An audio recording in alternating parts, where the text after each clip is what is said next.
Asalamu alaykum wa rahmatullahi wa barakatuh. Today I'll be reciting Suratul-Qiyamah by memory. Yeah, that's pretty much it. No need for a long intro, innit? Alright. أعوذ بالله من الشيطان الرجيم. بسم الله الرحمن الرحيم. لا أقسم بيوم القيامة ولا أقسم بالنفس اللوامة أيحسب الإنسان ولن نجمع عظامه بلى قادرين على أن نسوي بنانه بل يريد الإنسان ليفجر أمامه يسأل أيان يوم القيامة فإذا برق البصر وخسف القمر وجمع الشمس والقمر يقول الإنسان يومئذ أين المفر كلا لا وزر إلى ربك يومئذ المستقر ينبأ الإنسان يومئذ بما قدم وأخر بل الإنسان على نفسه بصيرا ولو ألقى معاذيرا لا تحرك به لسانك لتعجل به إن علينا جمعه وقرآنه فإذا قرأناه فاتبع قرآنه ثم إن علينا بيانه كلا بل تحبون العاجلة وتذرون الآخرة وجوه يومئذ ناظرة إلى ربها ناظرة ووجوه يومئذ باسرة تظن أن يفعل بها فاقرة كلا إذا بلغت التراقي وقيل من راق وظن أنه الفراق والتفت الساق بساق إلى ربك يومئذ المساق فلا صدق ولا صلى ولكن كذب وتولى ثم ذهب إلى أهله يتمطى أولى لك فأولى ثم أولى لك فأولى أيحسب الإنسان أن يترك سدى ألم يكن نطفة من مني يمنى ثم كان علقة فخلق فسوى فجعل منه زوجين الذكر والأنثى أليس ذلك بقادر على أن يحيي الموتى MashaAllah, MashaAllah. Why am I wearing sunglasses? Anyway, yeah, man, this is a beautiful surah. I love this surah so much. It's so deep. It says everything in only 40 ayats. Like, it's crazy. It's crazy. I'll go through it. So I'm using the Sahih International Translation. I'll go through what this surah basically says. The gist of it is, the first thing Allah says is that He's swearing by the day of judgment or day of resurrection. I like to say the day of recompense.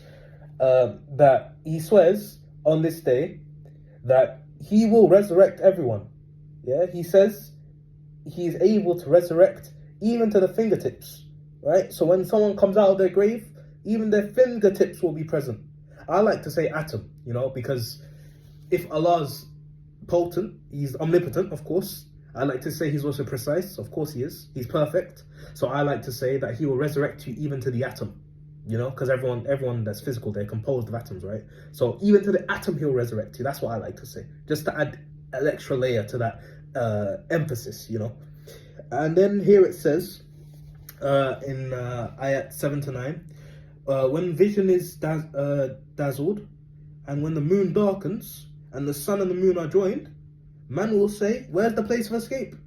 How can I hide from this? How can I hide from the day of judgment? How can I hide from the reckoning? Where can I escape this day? I thought I was just gonna stay in my grave forever and that was it. Nah, bruv. Allah is gonna resurrect you, and Allah says here that there is no refuge. He is the place of permanence. He is the refuge. He is the eternal refuge. He is the only way that you can ever get safety. Right? In this day, only He can do anything that's like anything significant. He is the only person on that day that will allow certain things and disallow certain things.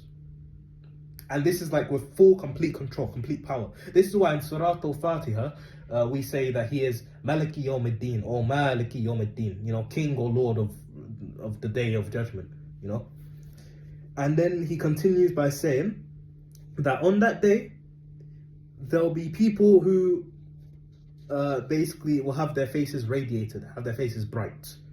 What do we mean by this? That they will, inshallah, be permitted to Jannah because they look at their deeds, they look at the scroll of all their deeds, and they see more good than bad, or they see that Allah has forgiven them of all their bad, or that, Allah is just going to forgive them straight away. It doesn't matter. Either way, they're going to Jannah, inshallah. That's why their face will be bright and they'll look to Allah, they'll be like, wow, I'm going to Jannah, inshallah. Right? And then he continues by saying, there'll be people who will have their faces darkened, who will be droopy.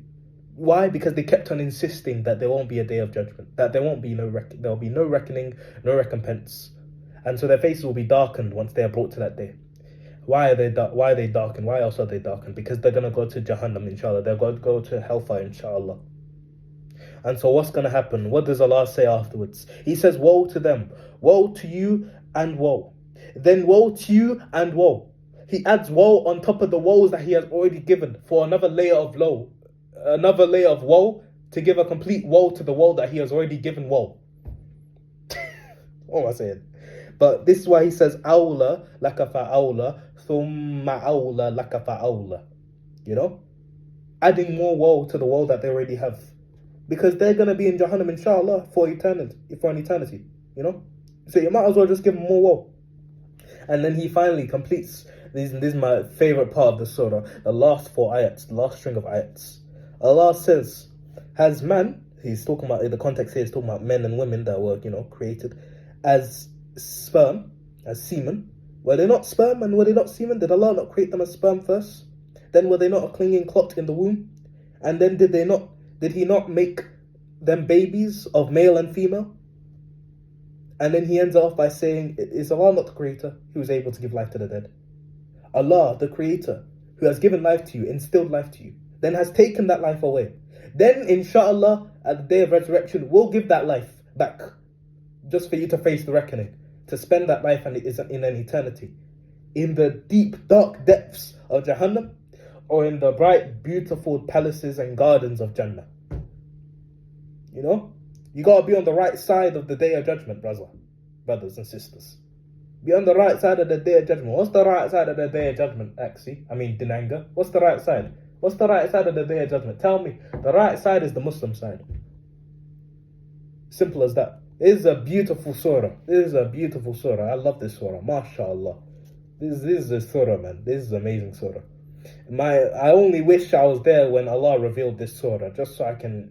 man, this is a beautiful surah. This is a beautiful surah, man. But yeah, that's my recitation. Barakallahu feekum. May Allah make all of you who are not Muslims, may Allah guide you to Islam, the straight path of Islam, and keep you steadfast on that path of Islam.